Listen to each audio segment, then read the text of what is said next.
নমস্কার, cooking with আশা চ্যানেলে তোমাদেরকে স্বাগত। মাছ ভাতে আমরা বাঙালি, তাই আজকে আবারও একটা মাছের রেসিপি নিয়ে তোমাদের সামনে হাজির হয়েছি। সেটা হলো শোল মাছের রেসিপি।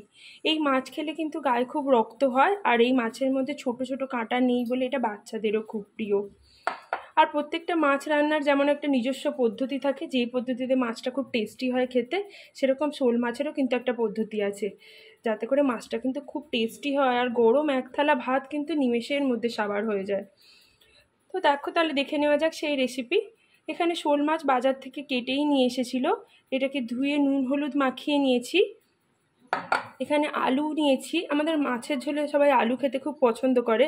তোমাদের বাড়িতে কারা কারা পছন্দ করে সেটা আমাকে একটু কমেন্টে অবশ্যই জানিও। তো আলুগুলোকে দেখো আমি এরকম পিস করে কেটে নিয়েছি। এখানে আমি নিয়েছি 1 চামচ জিরে, অল্প একটু আদা, কাঁচা লঙ্কা আর টমেটো মিক্সিতে আমি পেস্ট করে নিয়েছি। আর আমি এখানে নিয়েছি ধনে পাতা। এবারে গ্যাসে আমি কড়াই বসাবো।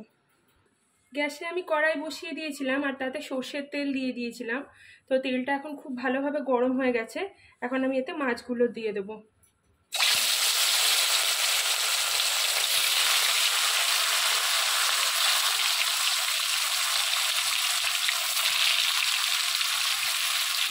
মাছগুলো আমি খুব ভালোভাবে ভেজে নেব। এই মাছগুলোকে না খুব কড়া করে ভাজতে হয়, এই মাছের নিয়মই হচ্ছে তাই। তো একদিকটা ভালো করে ভাজা হয়ে গেছে, এখন আমি আর একদিকটা ভেজে নিচ্ছি। এই দিকটাও ভালো লাল করে ভাজা হয়ে গেলে আমি তুলে নেব। উল্টো দিকটাও আমার কড়া করে ভাজা হয়ে গেছে, এখন মাছগুলো আমি কড়াই থেকে তুলে নেব। এই মাছগুলোকে আমি প্লেটে তুলে নিয়ে বাকি মাছগুলো ভেজে নেব।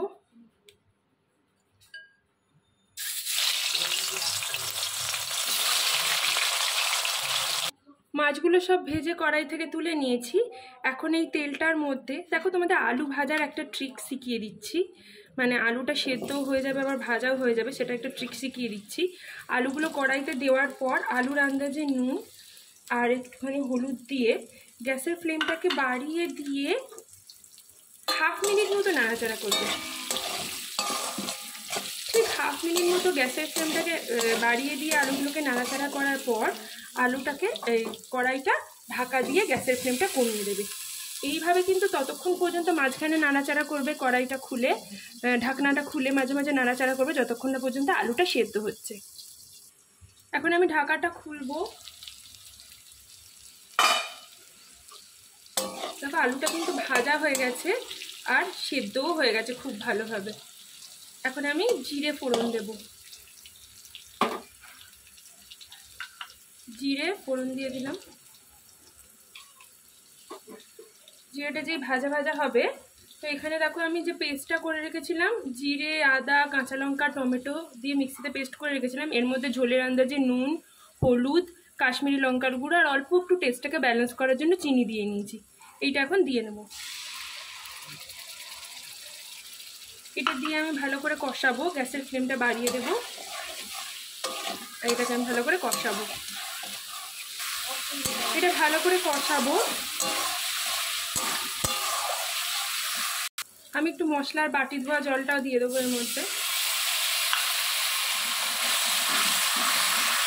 আমি ঝোল করব, ওই জন্য আমি এখন জল দেবো। আর তোমরা যদি কষা খেতে চাও তাহলে কিন্তু এর সঙ্গে মাছটা দিয়ে উল্টে পাল্টে নিলেই কিন্তু কষা হয়ে যাবে। এখন আমি জল দিয়ে দেবো, জল গরম করে রেখেছিলাম সেই জলটা আমি এখন দিয়ে দেবো। ঝোলটা এখন ফুটে গেছে, এখন আমি 2টো কাঁচা লঙ্কা এতে দিয়ে দেবো। এবার আমি মাছ ভাজাগুলো এই ঝোলের মধ্যে দিয়ে দেবো,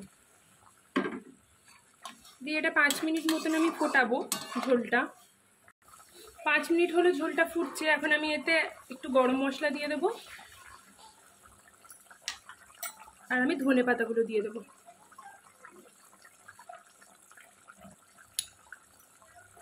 এবার আমি গ্যাসের ফ্লেমটা অফ করে দেবো।